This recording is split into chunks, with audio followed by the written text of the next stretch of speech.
भारत में कोयले की कमी के कारण बिजली का संकट, भारत के प्रधानमंत्री का विदेश दौरा, यही दो मुख्य समाचारों में आज समीक्षा के कारण है। और तीसरा, दुर्भाग्यपूर्ण सांप्रदायिक तनाव महाराष्ट्र में, और ईद का और अक्षय तृतीया का, परशुराम जयंती का बिना किसी विवाद के शांतिपूर्वक ढंग से संपन्न हो गया। मित्रों नमस्कार, दिव्यांगम चैनल पे हम आपका स्वागत करते हैं। आज बृहस्पतिवार है। बृहस्पतिवार को हम इन समाचारों पे थोड़ी सी समीक्षा करेंगे और सारे समाचार बताने की इसलिए आवश्यकता हम नहीं महसूस करते हैं क्योंकि आप लोग नित्य प्रति दूरदर्शन, अखबार और विभिन्न चैनलों से समाचारों के प्रति जागरूक रहते हैं। उसके ऊपर हम अपना एक नज़रिया, एक ठोस नज़रिया, एक अलग से समीक्षा अध्ययन करने के बाद बहुत कुछ सीखते हैं। मित्रों, पूरे भारतवर्ष में तो नहीं, लेकिन कुछ राज्यों में बिजली का ज़बरदस्त संकट है। और ज़बरदस्त संकट उत्तर प्रदेश में भी है, राजस्थान में भी है, बिहार में भी है, मध्य प्रदेश में भी है, पंजाब में भी है। इन राज्यों में भीषण विद्युत संकट है। अब इसका कारण ही बताया जा रहा है कि कोयला की कमी। अब आपको मैं बता दूं, भारत कोयले के मामले में बहुत संपन्न है। भारत में बिजली उत्पादन की जिस क्षमता का दावा किया जा रहा है, उसका 53% हिस्सा कोयले से ही पैदा होती है। और कोयले से बनने वाली बिजली बहुत महत्वपूर्ण तब हो जाती है जब कोयले से उसका हम उत्पादन करते हैं, उसको वहीं वितरण भी करते हैं। अब कोयले की उतनी कमी नहीं, लोगों के नज़रिया की कमी। समस्या ये है कि यहाँ के खदानों से जो कोयला है उसको लेने के लिए राज्य तैयार नहीं होते, क्योंकि यहाँ के खदानों से और राज्यों तक पहुँचाने में ज़्यादा खर्चा आता है बनस्पति उसकी तुलना में कि हम बाहर से जो कोयला मंगाते हैं वो हमको सस्ता पड़ जाता है। अब बाहर के ऊपर कोयला पे यूक्रेन रूस युद्ध का कुछ प्रभाव पड़ा है। उसका प्रभाव पड़ने से बाहर का कोयला का आयात बंद हो गया है। अब इतनी जल्दी यहाँ की कोयले खदानें नहीं निकल सकती हैं। अब यहाँ पे बहुत से उत्तर प्रदेश में भी बिजली संकट है। विभिन्न स्रोतों से 1686 मेगावाट अतिरिक्त बिजली मिलने से करीब 10 दिनों बाद राज्य में सभी क्षेत्रों में उत्तर प्रदेश में सुधार तो हुआ है, लेकिन गांव कस्बों में रात के समय अब भी बिजली की कटौती जारी है और काफ़ी जारी है। मौसम में सुधार हुआ है। 23,500 मेगावाट की जगह पे अब बहुत कम, यानी 21,883 मेगावाट की आवश्यकता आ गई, यानी 17 मेगावाट घटकर हम थोड़ा सा खुशनसीब महसूस कर सकते हैं। कुछ संतुलित मतलब परेशानी को दूर करने का कारण बता सकते हैं। अब हरदुआगंज की 660 मेगावाट की इकाई में भी उत्पादन शुरू हो गया है। ज़्यादातर लीकेज के कारण पिछले कई दिनों से बंद 660 मेगावाट क्षमता की हरदुआगंज की इकाई बिल्कुल बंद थी। तो इस प्रकार से अतिरिक्त बिजली ली जा रही है। अतिरिक्त बिजली हमने दिया था संकट काल में, वो उधारी जो हमने दिया था अब उसकी वापसी मांगी जा रही है। अब कुछ राज्य देने को तैयार हैं, जैसे अब हरियाणा खुद संकट में है। हरियाणा को हमने दिया था, नागालैंड को दिया था, त्रिपुरा को दिया था। तो त्रिपुरा और नागालैंड तो खैर कुछ देने को शायद तैयार हो गए हैं, लेकिन हरियाणा खुद स्थिति में है जो अभी और एक्सटेंशन मांग रहा है। केंद्र के पास अभी लोग मांग नहीं भेज रहे। केंद्र के पास पर्याप्त है, और केंद्र के पास पर्याप्त है, उससे मांग इसलिए नहीं कर रहे हैं क्योंकि केंद्र के ऊपर पैसा बाकी है। पश्चिम बंगाल का बहुत से बाकी, दिल्ली का बाकी है, हरियाणा का बाकी, हिमाचल प्रदेश का बाकी है, राजस्थान का बाकी। राजस्थान में तो बहुत बड़ा संकट है। गहलोत सरकार तो अपने पूरे हाथ खड़ा कर चुकी है कि अब हम बिजली नहीं दे पाएंगे अगर केंद्र। अरे भाई, बिजली आप कह रहे हो कि नहीं दे पाएंगे, इससे पहले कहाँ थे?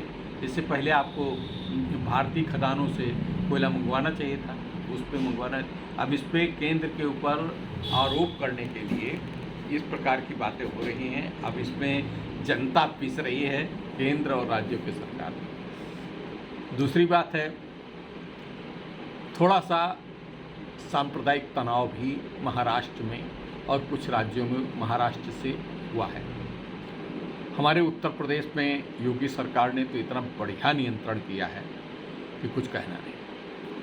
एक बात देखिए, ये सच है, इसको मानना पड़ेगा, हमको मानना पड़ेगा, आपको मानना पड़ेगा, सभी को मानना पड़ेगा। अगर कोई धार्मिक प्रतिबंध लगाने हैं तो किसी एक धर्म पे आप जब प्रतिबंध लगाएंगे तो असफल रहेगा। समान रूप से, समान दृष्टिकोण से, चूँकि ये धर्मनिरपेक्ष देश है तो हमको सबके साथ समान रूप से व्यवहार करना पड़ेगा। योगी सरकार ने कहा कि भाई हम लाउड स्पीकर से ध्वनि प्रदूषण को रोकना चाहते हैं और ज़्यादा जो धार्मिक स्थलों पे है ध्वनि प्रदूषण न हो और लाउड स्पीकर हटाए जाएं।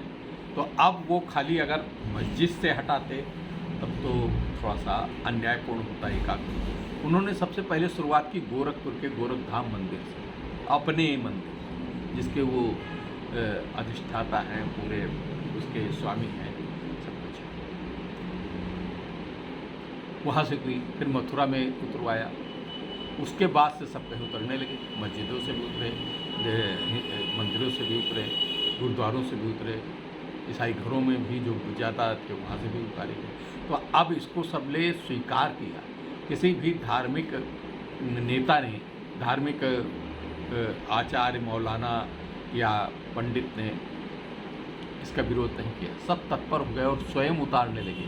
तो यहाँ पे कोई सांप्रदायिक हिंसा नहीं है, कोई सांप्रदायिक तनाव भी नहीं रहा। ईद और ईद के ही दिन अक्षय तृतीया थी, परशुराम जयंती थी, सब बड़े खुशी पूर्वक और बड़े कुशलता के साथ संपन्न। जबकि दूसरी ओर महाराष्ट्र में बड़ा तनाव है।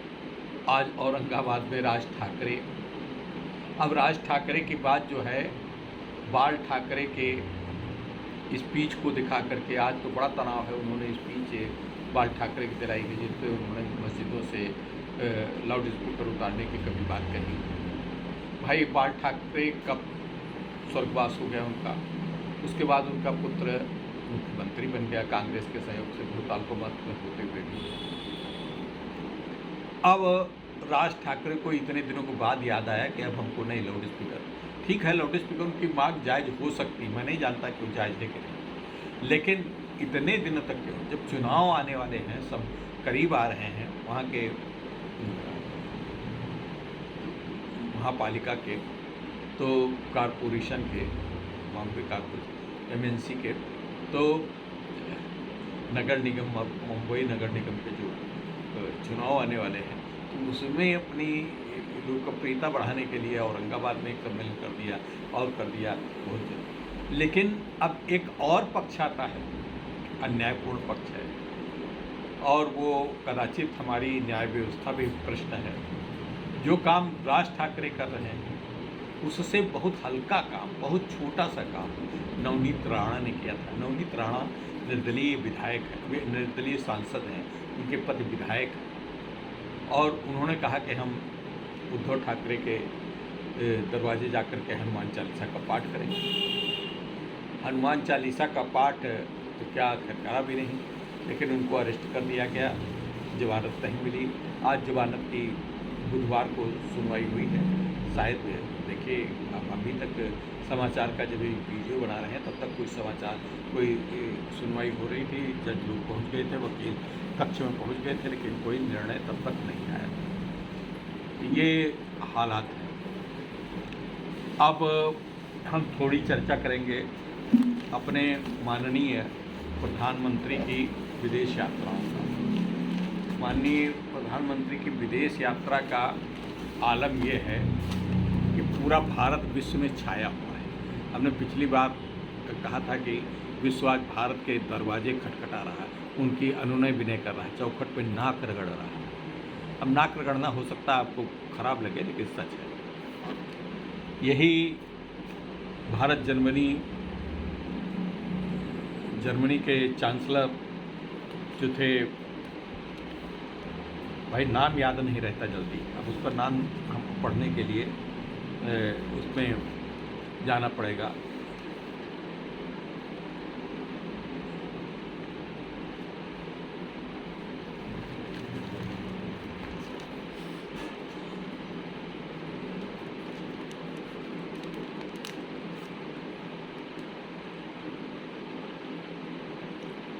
भारत के चांसलर ने कोई नाम जो भी लिया, तो नाम नहीं आता, हम इसको स्वीकार करते हैं कि हमको याद कम रह पाता है, लेकिन यही चांसलर कह रहे थे कि भारत रूस में तटस्थ क्यों है, ये है वो है, दुनिया की बात करते हैं। अमेरिका भी कह रहा था ये सब अमेरिका के पिट्ठू देश हैं, यूरोप पूरा, लेकिन अब सब समझ गए कि अमेरिका इसे बेवकूफ़ बनाता है दूसरों को। तो ये कह रहे थे कि भारत का जो G7 की बैठक होती है उसका अस्थायी सदस्य तो नहीं, उसमें भारत को ब्रिटेन में जब हुई थी तो बुलाया था, इससे पहले भी बुलाया गया था, इटली में भी बुलाया गया था, और अब जो है जर्मनी में बैठक हो रही 26-27 को। यद्यपि प्रधानमंत्री जी जर्मनी से जा चुके हैं, जर्मनी से अब आज डेनमार्क में हैं, और डेनमार्क के बाद थोड़ी देर के लिए फ्रांस भी जाएंगे मैनुअल जी से मिलने, जिनके दोबारा राष्ट्रपति के रूप में वापसी हुई। वो भी एक योगी ही समझो आए वहाँ पे विदेशों में, उनका भी कार्य के स्टाइल ऐसा ही है। तो उनसे बड़े प्रधानमंत्री मोदी जी के भक्त हैं, बड़ा उनका सम्मान करते हैं, बड़ी दोस्ती है, जैसे कभी ट्रंप से भारत के प्रधानमंत्री की दोस्ती थी, अब वो वैसी ही दोस्ती लगभग इमैनुअल से की है, फ्रांस के राष्ट्रपति, और वहाँ गए, वहाँ भी जाएंगे। हालांकि फ्रांस के राष्ट्रपति ने अपनी बहुत बड़ी पनडुब्बी जो बहुत ही मारक सबसे एडवांस थी उसको देने से मना किया है, या भारत में ने भी उसको लेने से कुछ मना किया है, क्योंकि भारत को कुछ वर्टिकल वो मुड़ नहीं पाती है, या कुछ इस तरीके से ऑब्जेक्शन लगाया। ज़्यादा मुझे सैन्य तकनीकी पक्ष नहीं, लेकिन हमने जो पढ़ा है सुना है उसमें भारत भी उसमें उदासीन है। अब भारत किससे लेगा, रूस से लेगा या फिर ब्रिटेन से ले, जो भी जिससे लेगा, लेकिन वो लेगा सबसे सर्वोच्च अच्छी से अच्छी। अमेरिका के पास उतनी अच्छी है नहीं पड़ती, तो और वो जो अपने हैं तो उनके पास अच्छी, लेकिन वो अपनी चीज़ जो इस्तेमाल करते हैं वो दूसरों को देते हैं। वहाँ गए। अब प्रधानमंत्री जी की एक बात पे आपको गौर करना होगा। अभी मैं थोड़ी देर पहले टीवी देखा, उन्होंने एक बात कही कि जब भी भारत की उन्नति होगी, जब भारत विकसित होगा, तभी विश्व भी विकसित होगा। अगर भारत की अवनति हुई तो विश्व की उन्नति के सपने देखना सब लोग छोड़ दें, क्योंकि भारत जो है किसी को बुरा कभी नहीं करता। भारत किसी को नुकसान पहुंचा करके अपनी उन्नति नहीं करना चाहता, अपना उन्नत करता सबसे समावेशी स्वरूप में सहअस्तित्व का भावना रखते हुए सबसे। अब इस बात का प्रमाण है, कुछ लोग कह सकते हैं कि भारत डरता है, नहीं डरता कभी नहीं, किसी से नहीं डरता। पहले के ज़माने गए तब डरता रहा। अब पाकिस्तान के ऊपर लोग कह रहे हैं कि आक्रमण क्यों नहीं कर देते, वो का पाकिस्तान के कब्जे वाला कश्मीर को कैसे ले लें। इस समय वो मर रहा है, अपने एक एक टुकड़े के लिए, एक एक रोटी के लिए मोहताज है पाकिस्तान, उसके लिए ऊपर आक्रमण करके अपनी वही हुआ कि एक पहलवान एक छोटे से बच्चे को उठा के पटक दे तो क्या होगा। इसलिए लड़ाई नहीं, बातचीत अब चल रही, बातचीत में संभवतः ये मामला जल्दी सुलझ भी जाएगा। शाहनवाज हुए हैं, अलग शाहनवाज के भी स्वर इमरान जैसे ही हैं। अब देखिए एक बात और, इमरान और शाहनवाज का एक चाहे जितना अंतर पाकिस्तान में लड़ाई होनी चाहिए थी, लेकिन विदेशों में नहीं जाना चाहिए। इमरान खान के पिट्ठुओं ने, शाहनवाज भी गए हैं विदेश यात्रा पे अरब करने, वहाँ पे शाहनवाज को उनके पिट्ठुओं ने इमरान चोर है, इमरान चोर है, चोर है, चोर। ये नहीं कहना चाहिए, गलत है। किसी राष्ट्र, अपने ही राष्ट्राध्यक्ष की दूसरे राष्ट्राध्यक्ष के कहने पर, जो पहले पूर्ववर्ती हो चुका है उसके, लेकिन अब पाकिस्तान में बुद्धि का नाम बिल्कुल है ही नहीं, प्रबुद्ध वर्ग है ही नहीं, और राष्ट्रवाद तो हमको दिखते नहीं। बस हाँ, वहाँ पे इस्लामवाद है, कट्टरपंथ है, लेकिन राष्ट्रवाद नहीं। पाकिस्तान में सिर्फ अब राष्ट्रवाद हो के भुखमरी में कौन राष्ट्रवाद सोचेगा। इस समय के वहाँ की हालत बड़ी ही खराब है, बहुत विचित्र है। दूसरे श्रीलंका की विचित्र है, नेपाल भी उसी राह पे जा रहा है। जहाँ जहाँ चरण पड़े चीन के, कहता बंटा धार में, चीन जहाँ जहाँ गया है वहाँ पे पूरा बंटा धार। तो मित्रों, ये आपसे एक गुजारिश है कि आप लोग जहाँ तक संभव, देखिए हमने विगत 8-10 दिन से एसी नहीं चलाया है। बिजली का संकट है, थोड़ा सा बिजली बचाइए। कभी कभी होता है कि आप इस कमरे में हो, उस कमरे में पंखा छोड़ कर चले आए, मत करिए ऐसा। एक किलोवाट की आवश्यकता बचाने की है। तो देखिए, आपका बूंद बूंद से घड़ा भरता है, जब तक ज़रूरत न हो तब तक ऐसा। फिर अभी आप परेशानी उठा सकते हैं, फिर वो दिन दूर नहीं कि जब बिल्कुल आपको बिजली नहीं, पंखा भी अब तो नहीं मिलता है। तो उस दिनों में नहीं लौटना चाहते तो थोड़ा सा संयम रखें और बिजली संकट में सरकारों का सहयोग करें, किसी भी दल की सरकार हो। और चलते चलते एक बड़ी भावुक बात, योगी जी करीब 5-6 साल के बाद अपनी माँ से मिलने उत्तराखंड पहुँचे। उन्होंने वहाँ पे अपने गुरु के वैद्यनाथ जी की मूर्ति का अनावरण किया और अपने मंदिर गए, लेकिन अपने गांव में गए और गांव में माँ से बड़ी एकांत बातचीत की। और उन्होंने कहा हम गाड़ी से पैदल जाएंगे, थोड़ी दूर पे सबको रोक दिया। वहाँ पे जाके कि माँ से बहुत देर तक माँ ने उनके, हम ये सब चित्र नहीं डालना चाहते क्योंकि ये सब चित्र आप देख चुके हैं, अखबारों में देख चुके हैं, वो देख चुके हैं, हमको बहुत ज़्यादा तकनीकी ज्ञान है नहीं। सच बात बताते हमारे पास कोई टीम नहीं है कि हम वीडियो की टीम हो, एडिटिंग की टीम हो, वो सब हम बस सब वही चपरासी से लेकर चीफ एग्जीक्यूटिव तक सब कुछ मैं ही कर पाता हूँ, कोई संवाददाता हूँ। हाँ, एक कैमरा मैन हमारा वो इस समय नहीं है, तो मैं अपने आप बना अपने मोबाइल पे, लेकिन बाहर जब जाता हूँ वैसे एकदम कैमरा से। लेकिन तो अब दूसरे समाचारों के लिए हम दूसरे के लिए, एक तो स्ट्राइक पर से लग जाती कि ये कहाँ से आए, किस तरीके से आए, उससे थोड़ा टेंशन हो जाता है। अभी भी हमारे एक पर मोनेटाइजेशन थोड़े दिन के लिए बंद कर दिया गया है। बंद कर दो, ठीक है, हमसे कोई फर्क नहीं पड़ता है, हम मोनेटाइजेशन के लिए काम कर रहे हैं। हम सिर्फ आपसे संवाद स्थापित करने के लिए, अपने देश हित की बात करने के लिए, अपने समाज हित की बात करने के लिए, दिव्यांग हित की बात करने के लिए सिर्फ ये चैनल चला रहे हैं। कोई हमको मोनेटाइजेशन, कोई एक चवन्नी से हमको मतलब नहीं है। माननीय यूट्यूब महोदय, आप बिल्कुल यूट्यूब महोदय बंद कर दीजिए हमारा मोनेटाइजेशन, तब भी चलेगा। अरे बहुत से तो ऐसे हैं जो करोड़ों रुपए कमाने के बावजूद भी उन्होंने कहा कि हम नहीं लेंगे, वो अपना कर रहे हैं। मुझसे ना मालूम है, यूट्यूब उससे कह रहा कि नहीं हम विज्ञापन देंगे, वो कह रहे हम नहीं विज्ञापन लेंगे। इसका लड़ाई चल रही है। तो हम खैर इतने बड़े भी नहीं हैं कि हम पैसा लेने से मना करते हैं। पैसा आ जाएगा तो विकलांग के ट्रस्ट के खाते में जाएगा, ट्रस्ट जाएगा, उसकी चवन्नी 1 पैसा 1 9 पैसा वीके मिश्रा या हमारी किसी भी टीम के किसी भी सदस्य को नहीं लेना। यूट्यूब के जो प्रस्तुता है उनको 1 पैसा चवन्नी नहीं, और वो सब देने के लिए तैयार, हम भी देते रहते हैं। तो हमको पैसा आपका यूट्यूब महोदय आप पैसा देते हैं, बहुत बड़ी बात है, और आई विल बी थैंकफुल। और मोनेटाइजेशन नहीं करते then I will be very much thankful, क्योंकि आप हमारा डिस्टर्ब नहीं करेंगे। विज्ञापन फलाना आ गया, पर ये आना, ठीक है। हम यूट्यूब के चूँकि उनका चैनल पे अपना ये डाल रहे हैं, उनकी आलोचना हम कतई नहीं करते, लेकिन जिन बातों पे हमारा मोनेटाइजेशन उन्होंने ख़त्म किया है उससे कहीं ज़्यादा गलत बात है। अभी कल एक नाम हम न लें, ठीक है, एक मौलाना का भाषण आ रहा था, उसने औरतों के लिए क्या क्या कहा है।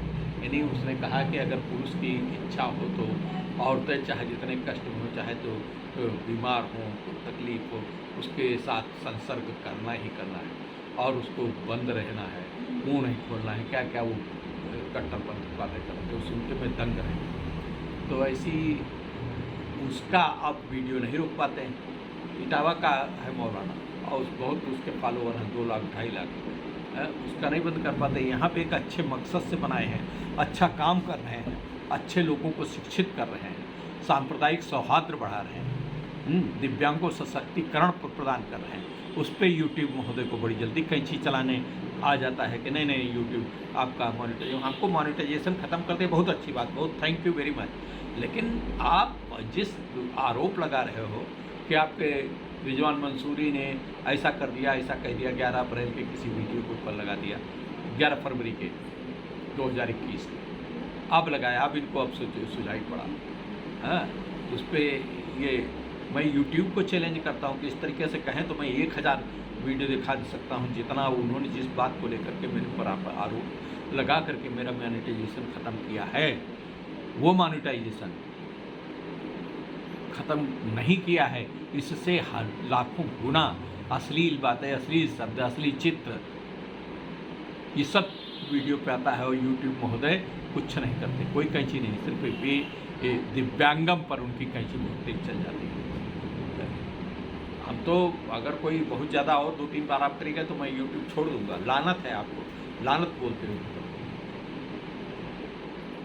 ठीक है, मैं कोई नाराज़ नहीं, अपने लोगों से हूँ, आप लोगों के शक्ति मिलती रहे। हमारे पास बहुत, हम ऐसे अपना वीडियो बना के चलाएंगे, यूट्यूब से नहीं चलाएंगे।